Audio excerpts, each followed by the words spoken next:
Mark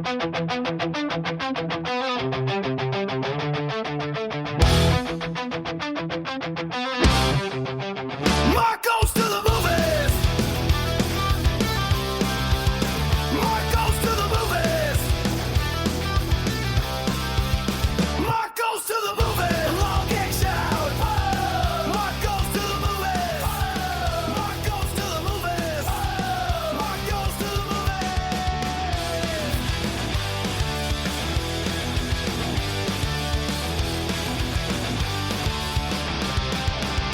Mark goes to the movies. Listen to me very carefully. If you are tired of weak podcasts, boring podcasts, little tiny baby podcasts, then it is time for something bigger. It is time for Mark Goes to the Movies.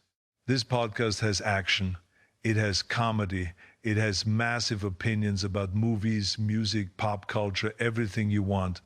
Mark comes in every episode with the energy of a blockbuster opening weekend. Boom, explosions, entertainment. The man does not miss. When you listen, you feel pumped up. You feel motivated. You feel like grabbing popcorn and yelling, "I'll be back for the next episode." Other podcasts talk too much and say nothing. But Mark Goes to the Movies delivers every single time. So do it now. Subscribe, turn up the volume, and join the movie conversation that is stronger than steel, louder than explosions, and more entertaining than a summer action movie marathon. Mark Goes to the Movies. It's not just a podcast, it's a cinematic workout for your brain. Hey guys, the lights are out, the previews are over. It's time for another episode of Mark Goes to the Movies. Today's episode, we're going to talk about the movie Obsession again because I am absolutely obsessed with this movie Obsession. I was realistically, I was watching. I think I was Instagram. I was on Instagram and I was going through stuff, and you know the algorithm. You know it knows what you like, and it knows I'm pretty big into this movie, and yeah, so I was watching clips. No, it was Twitter. Because some asshole recorded the scene where Bear wakes up in the middle of the night and Nikki's not next to him, but she's in the corner and has that fucking weird ass face, and it scares the shit out of you, right? That's what that's what I came across. And yeah, it's a makeup job as well, something I didn't notice. But definitely not her actual face. And it's the part that really bothers me the most. I think the great thing about this movie is it's not a jump scare movie. There is like one or two jump scares, but it builds up, right? It builds up to the jump scare. This is like doesn't just Bear doesn't wake up and then Nikki's right there next to him watching him sleep. No, it pans to the corner where your eyes has to adjust, and then the more you look into it, the more face comes into clarity. You realize it's not Nikki, it's not her face, it's not her, and you're just completely, you know, something's wrong when he wakes up and she's not there. You know something's coming, and then it doesn't do the jump scare. It brings her into focus, and then yeah, it really fucked up. Like this is such a great movie. I've much as I love Undertone, this is the best movie of the year.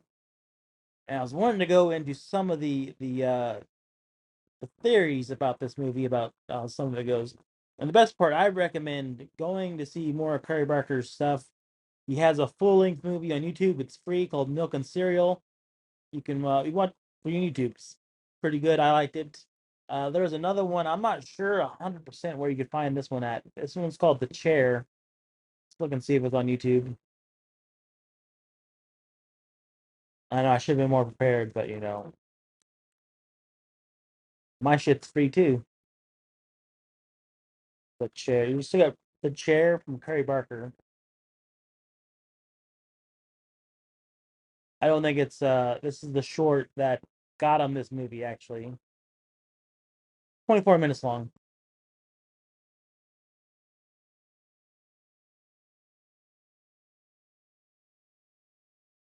Oh shit. Well, yeah. So there's a. I mean, I'm not looking. I've never looked at his YouTube channel. I've only seen his shorts. But yeah, the channel's called That's a Bad Idea. It's Curry Barker and guy who played Ian. I'm not. Yes, he's not on there. But yeah, go watch those. Apparently, The Chairs what won him all these awards, and it got $1 million to make Obsession. He shot it in a month, and immediately before it even came out, he got another job, which is the big job for Texas Chainsaw Massacre for May 24. They could have had all kinds of people directing this, and they gave it to this 26-year-old kid. So it's good for him. He's super talented. He has another movie coming out soon, hopefully. Hopefully they ride the wave of this. Any called Anything But Ghost. Hopefully they don't wait until next year to put it out. But it's another one. I mean, it'd be great. You know, everyone kind of got on Oz Perkins. You know, Oz Perkins created what is it? He did the monkey. He did a couple other things too. Whereas like he's and he was obviously Anthony Perkins' son, but he got into some stuff and now like he's a big director and they're making Long Legs too with Paramount where he's getting a big movie. So it's nice seeing some of these younger guys. I remember thinking like 5 or 6 years ago, I'm like, there's really no one that's gonna really take over some of this stuff where you have some of these older guys that can't do horror movies anymore. They're getting old. Like James Wan is a producer now. He's not really a directs every now and then, but not too much. And like Eli Roth, he does like one movie every couple of years, but he's producing more movies. They're not directing them. So there are some good directors out there now that are starting to pick up the slack. John Carpenter hasn't directed a movie in years, but he just produces them. But this is yeah. So go obviously the comedians. Look at Jordan. Look at Jordan Peele. Another one. He did Get Out. People loved it, and they immediately gave him more money to do Us, the bigger budget. And then after Us came what was that fucking UFO movie? I don't even know now. Oh, Nope. It was something stupid. He gave him Nope, and now he's producing movies. Like someone's got to make this shit. But no, some of the theories I'm reading about this movie and Bear, like just how terrifying it is too. Is Bear the bad guy in this movie? Is he like how terrible is he? Obviously, he's a piece of shit. If you think about it, he just had the courage. None of these people are actually innocent, is what we're saying. They're flawed. They're flawed characters, as you should have them. You shouldn't have anyone that's pure evil. You shouldn't have pure nice uh, at all. Like obviously, Bear knew that Nikki wasn't herself. Did he know she was a demon though? I think that's one of the questions they had on there. Obviously, there's the part where uh, none of her friends checked on Nikki either. That was the other odd thing about it, right? Like they know that hey, that's my friend, and she had no interest in Bear at one point, and then she immediately changes her mind, and they're in love, and they're all the shit. And then when she stabs her face with a bottle, like no one's checking in on her. Like they're just like, oh, that's weird. Cool, man. Like none of them are good friends to each other. Some of the one oh god the one weird theory I heard was that Nikki's demon was actually the cat Cindy, the cat that dies at the beginning of the movie gets into Bear's oxycontin, which is fucking weird that a cat got into Bear's oxycontin. But because I mean, uh, I don't know, it was just weird. Like maybe his cat loved him like that. I think it's fucking weird because they had sex, and if he's fucking his cat, that would be very interesting. And then there's a part where on the note, like they try telling him, "Hey, not Nikki." And what's the verdict? Cat. Like maybe the cat is trying to communicate that, hey, it's me, Sandy, your cat, and that's the That's the one. And like cats shit and piss on themselves, you know. Let's see, where's some more. Yeah, the friend commenting on excellent use of light, low light, and shadow obsession. That's the other thing I want to mention. Holy shit, that's fucking terrifying sometimes. Where like it's her, and like you don't see the face, right? Because the shadows are so low, but you see the eyes. The eyes are almost glowing, almost like that's another terrifying thing. It just gets me sometimes. Where you're like, I don't like that. There are plenty of things where you're like, nah, I'm gonna check out on this. I'm gonna close my eyes and hopefully this doesn't look the same when I open them again. Nikki at points in the film casts a shadow, which is unnerving.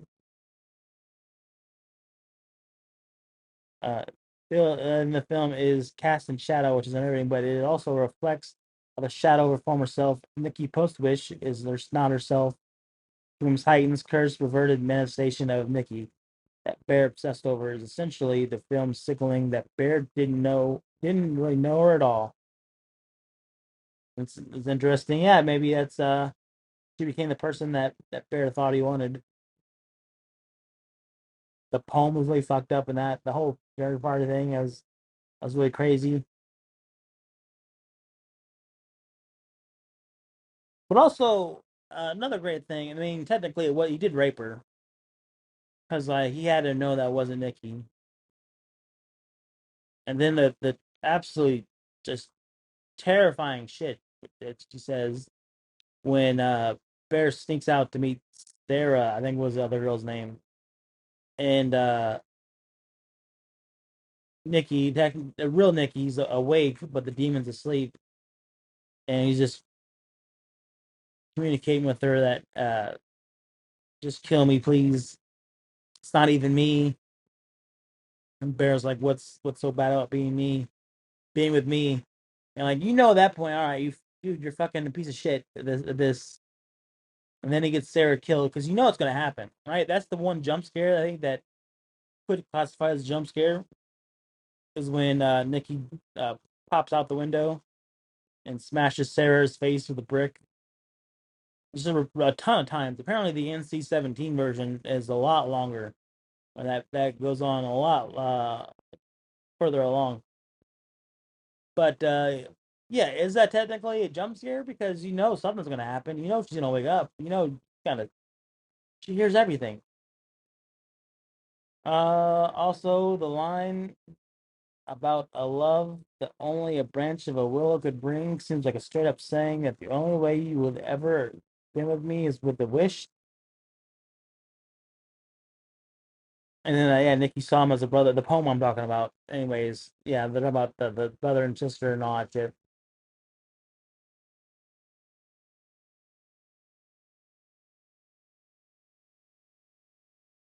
Regarding obsession of bear, there's some arrested development going on. Notice the house barely changed a thing from when his grandmother was alive. Their furniture is there. His baby photos are still up. Her pills are in the medicine cabinet. I see people complaining that he didn't man up, but he's someone somewhere stuck at a younger age for a long time. Good point. Uh, Bear doesn't have a family. I think he says that his parents moved into the house when they were teenagers and they didn't change anything. Thinking about where his extreme fear of being turned down has come from. As an actor, that's where I'd go. That's where I'd draw from. He loses his shit over his cat. That's why. It's basically all he had left. I think this is also why you can't say Bear was a bad guy from get go. He's just broken. Again, he raped Nikki knowing that wasn't her. He had to have known that wasn't her.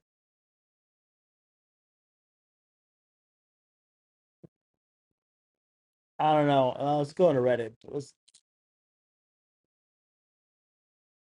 is interesting.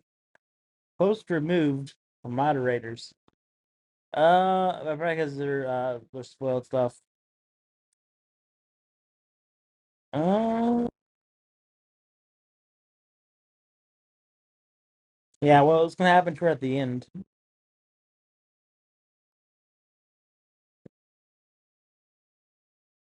Could she have gotten away with? I mean, technically, yeah. she's gonna be charged with murder for her friends.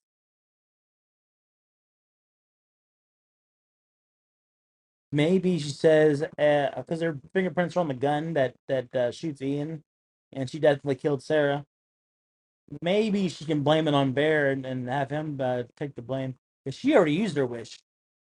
Another great thing that I know I'd heard from Curry was once you make a wish and you open the box on a second box, the jingle's different. You can't, and it shows off. So now I gotta watch the movie again and put myself through that shit. I would almost say that seeing Undertone and Dolby was just as scary as Obsession, but that's a lot of work to go see a movie just as good as Obsession. Like, I think I gave it a 90. I gave it a 95. I give Obsession a 97. Both back to back movies. I highly recommend both movies. Obsession's gonna make a lot more money though because it was came out in the summertime. Undertone is definitely more for people that have patience to go. Like, look, it's you have to keep track of it, right? Yeah, people have cell phone brains now. They can't like stay up with the movie that psychologically. Some of these movies nowadays, like you gotta be quick in that. You gotta have a quick 90 minutes, and now we're getting 2 hour movies, which I think is funny because if you look at it from before, I would say audiences uh could handle a 2 hour movie because you don't have distractions, and instead everyone they got 90-minute movies. So the people that grew up on 90-minute horror movies and just 90-minute movies in general, now every movie's 2 hours long, and you're like, ah, shit, dude, I don't like this because you just want 90-minute movies. Like, especially in a movie theater, like you can't take your phone out there. Some people you shouldn't take your phone out. That's terrible etiquette. I hate people that take their phone out while they're watching a movie. If I can see it.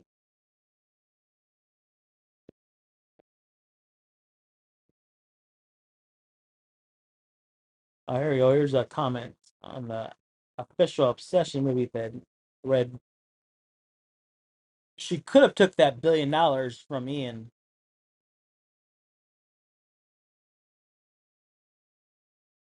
if they were close enough friends. I'll check that, and then $1 billion clean that up.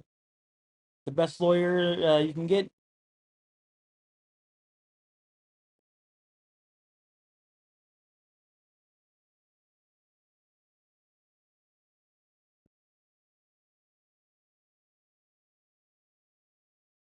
Ah, this is a good one.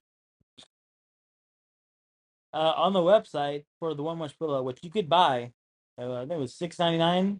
It was like $8 after it sold out super quick. On the website, it says you can't wish for things that alter time or something to that effect.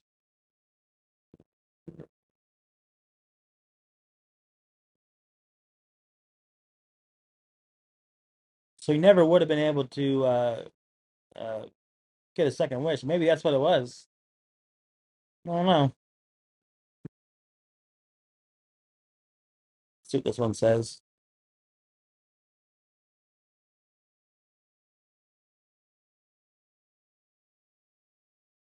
Oh, Cooper Tomlinson's his name. Oh yeah, Andy Richter was in this too. He was Sarah's dad.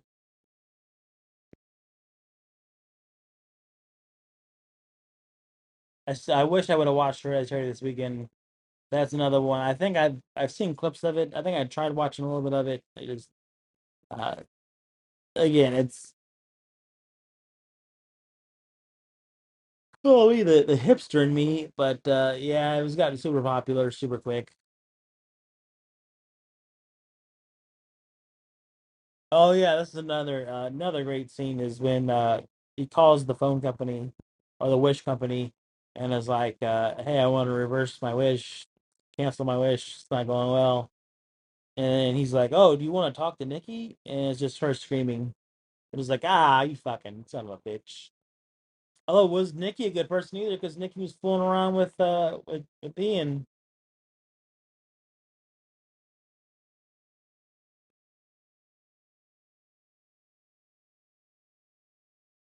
Yeah, I never saw talk to me either.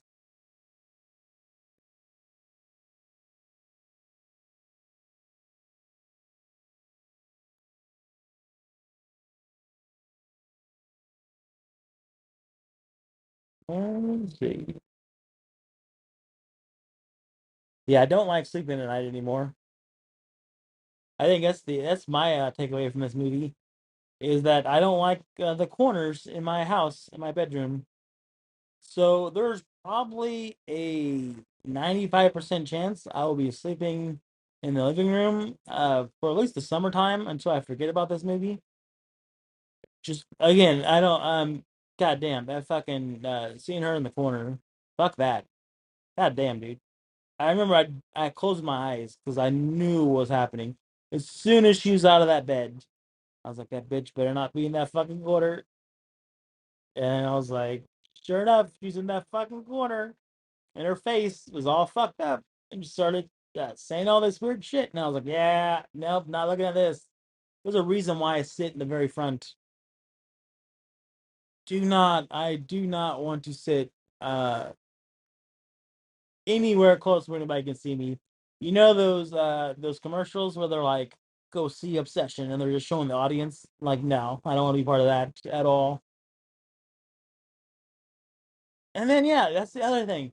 Anytime she's not on the screen, anytime that she's not there, you're just waiting for her to pop up. Like when he fed her the cat, or he fed Bear the cat, her cat, his cat, and then you're sitting there and they're like Sarah has like a one on one. I'm just fucking waiting for her to pop up out of nowhere and just murder someone.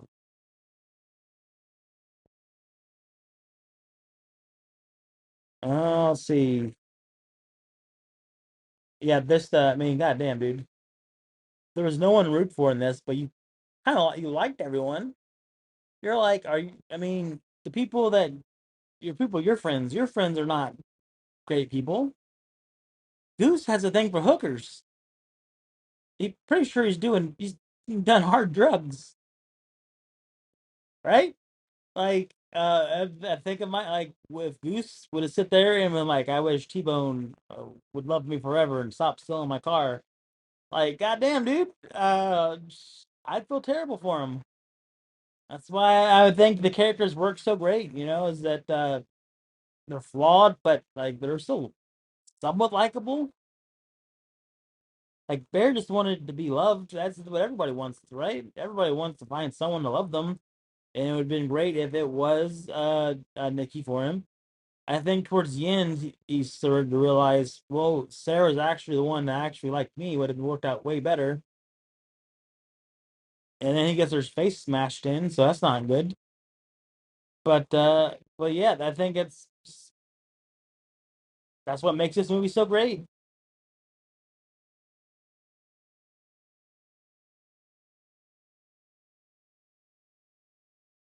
Oh yeah, then when Bear's raping Nikki, her body's just limp.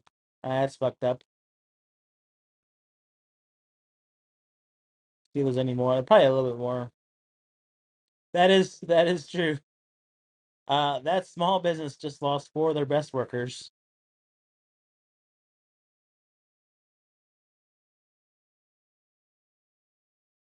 Oh, let's see.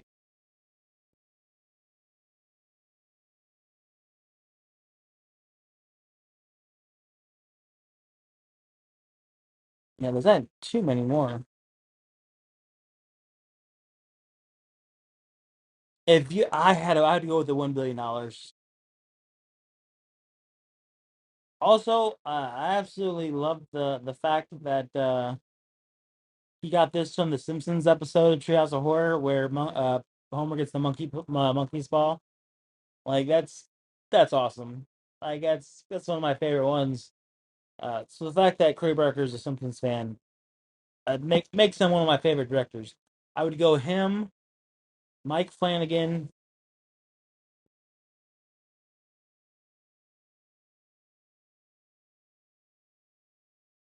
But really, I mean, Eli Roth's Ice Cream Man looks pretty good. We'll see how that one goes. He's hit or miss sometimes. And John Carpenter, again, he doesn't do any directing. David Gordon Green. I didn't see The Exorcist sequel, newest one. I have to watch that one day, I guess. Again, I've never seen The Exorcist. I'm gonna watch it one day, I promise. Maybe around Halloween I'll start watching it. Well, I'm gonna end this one, guys. This is another session podcast. I'm gonna watch it again. I have well, maybe not for a little bit. We're gonna go see The Breadwinner because it's a Goofy's comedy that looks like it's from John Hughes in the '90s. Like I like Nate Bargatze. He's a funny guy. And then we're gonna see Backrooms. Always love new horror movies. And then I got tickets for Masters of the Universe and Scary Movie 6 for next week. So getting it as my four movies. We'll see. Maybe I could probably put it in. I could probably watch it again next week. It's so weird when it resets. I think it resets on Friday. But definitely we'll see Obsession again in theaters. It's supposed to be coming to it's rumored to be coming to home video, not home video, streaming. Like you could buy it on Fandango or whatever. It's rumored to be coming June 2nd. I hope not. I hope it stays in theaters and for at least another 3 or 4 weeks. It's so weird now with movies. You know, once they go to digital, it's done. Like it's like, oh, we're not gonna put that movie in theaters. I'm not gonna go to theaters. I can see it right here at home.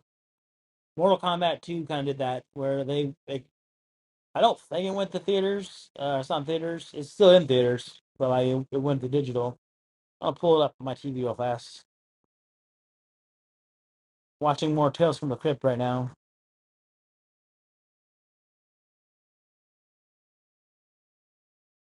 Well, the 1 hour I have left, it was a very long weekend. I don't know if I'm gonna do 4 weeks off in October. Oh shit! I how that really forgets your login and shit.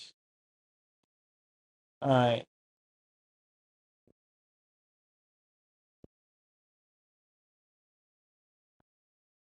move the so the premium releases. Oh, that's kind of funny. They had Anthony Mackie made apparently this Saudi Arabian movie, and it's one of the worst movies ever. Apparently, didn't make anything at all. They put like $100 million into this. I never saw any previews for it. Super Mario Galaxy's on there. Hell Project Hail Mary's on there. Animal Farm's on there. Hoppers, The Mummy. So yeah, maybe it's mine. I have IPTV, so that's why I can watch some of these. Let's look at that first. We're going into overtime. Let's look at. I'm gonna look at my stats so far. Where we're at. 1851, 1,851 all-time downloads. We are so close to 2,000.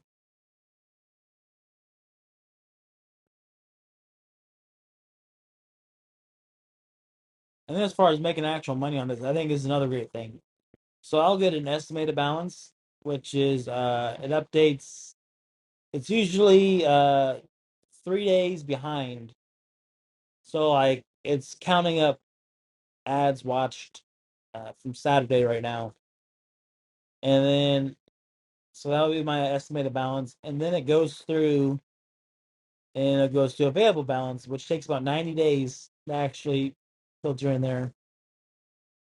So that's just now getting filled up now, and then I'll get paid the first of each month, which believe me is not a lot of money. It's $3.27 right now, but it's better than nothing, and it makes me a paid podcaster. Like someone is paying me money. That's crazy. Shit.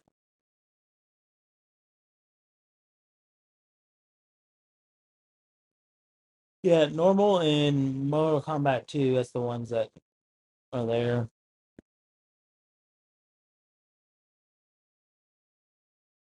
So hopefully it stays in theaters for quite a while at least. Give it another 3 or 4 weeks. But in the competition, yeah, Backrooms is going to take some of its money. I have no idea about any of that shit. Maybe that's probably what the next episode is going to be. Is just going into in depth some of these movies and why we're going to see them. And I don't know. Well, also, I have digging in my shed yesterday. I was looking for my percale sheets or percale sheets, whatever you pronounce. It's a different kind. It's a kind of cotton. It's super breathable. It's super relaxing. It's not holding sweat. It's super cool. We're getting into the summer months now. Couldn't find it. I did find three TV guides. One is from September 12th to the 18th, 1992. One is August 14th to the 20th of 1999. And one is March 4th to the 10th, 1995. So 92, 95, 99, and I'm just going to go through those. So each episode will be going through there. As again, we're trying to get to 250 by July 4th. That's going to be tough. I should have recorded more during this week, but I got a hold of that vanilla vodka, and the vanilla vodka tastes a lot better than regular vodka. And it goes great along with this nice lemonade. So, learned my lesson. We're going to stay away from that. This coming up weekend. The kids should be here. So, maybe we'll get some movies watched. Some ones I've never seen before, like The Stuff was an interesting one. Uh, I still have to get to season 3 of Tales from the Crypt. Didn't watch any of that. I watched nothing but the Treehouse of Horror episodes this weekend. But hey guys, that's the episodes. As always, go watch a movie, nerds.